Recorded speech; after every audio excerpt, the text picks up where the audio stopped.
ఒకప్పుడు నెల్లూరు జిల్లా ప్రాంతం నుంచి రంగారాయుడు గారిని ఒక ఆయన భద్రాచలం వచ్చారు. ఆయనకి కోరిక, భద్రాచలంలో ఉత్సవమూర్తికి కళ్యాణం చేసేటప్పుడు వైరముడి అంటే అది ఇలా ఉంటుంది, ఆ వైరముడి చేయించాలి కిరీటం అని. ఎలా? పాపం ఆయన దగ్గర డబ్బు లేదు, వైరముడి చేయించాలని కోరిక.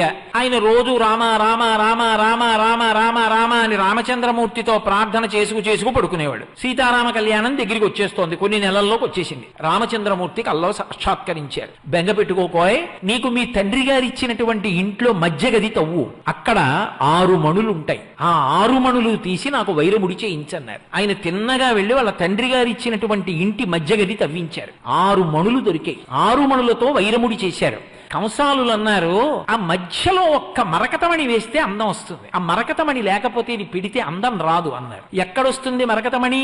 పాపం ఎలాగైనా సంపాదించాలని ఆయన భారతదేశం అంతా తిరిగాడు రంగారాయుడు గారు. ఆ 6 మణుల మధ్యలోకి ఇమిడేటటువంటి మరకతమణి ఎక్కడా దొరకలేదు. ఎక్కడా దొరకట్లేదు మరకతమణి. ఎలా? ఆయన బెంగబెట్టుకున్నాడు.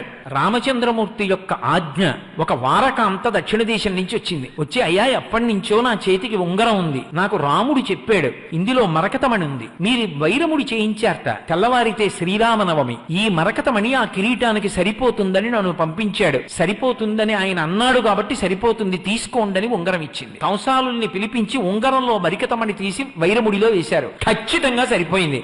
ఇప్పటికీ భద్రాచలం సీతారామ కళ్యాణంలో ఆ వైరముడే పెడతారు. అంత సత్యం. అందులో ఇంకా ఏమీ మీకు సందేహం అక్కర్లేదు. మహానుభావుడు పలుకుతాడు, గోదావరి తల్లి పలుకుతుంది. అందుకే వామాంకస్థిత జానకీ పరిలి సత్కోదండ దండంకరే చక్రం చోద్భకరేణ బాహుయుగడే శంఖం శరం దక్షిణే బిభ్రాణం జలజాత పత్రనయనం భద్రాద్రి మూర్ధిని స్థితం కేయూరాది విభూషితం రఘుపతిం సౌమిత్రియుక్తం భజే.